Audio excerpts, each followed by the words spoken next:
average person needs about 8 hours of sleep or so. That can depend on several things, like how busy in life someone is, their work schedule, their personality, like if they're a morning bird or a night owl.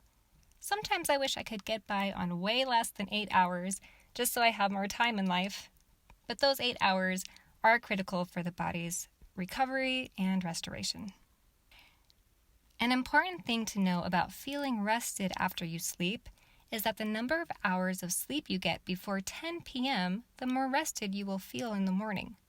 The formula works out to something like for every 1 hour of sleep you get before 10 p.m., it's equivalent to feeling like 2 hours of sleep. Whereas after 10 p.m., it only feels like 1. Again, this is just in terms of feeling rested. So if your 8 hours of sleep consisted of the time between, say, 8 p.m. and 4 a.m., which, by the way, I know is early for most people, but it's just for demonstration purposes. So if it's between 8 p.m. and 4 a.m., you're going to feel much more rested than if it was the same amount of time, 8 hours, but from 11 p.m. to 7 a.m.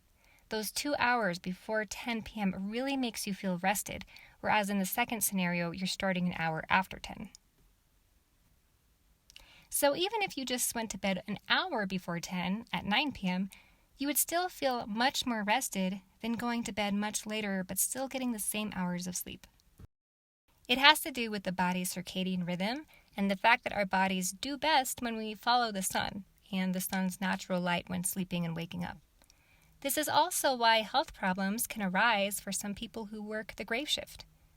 I've worked night shifts before, and my health seems to always take a hit when I work those night shifts, especially if it's continuous, if you're regularly working night shifts.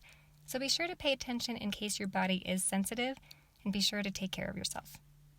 Happy sleeping. To your health.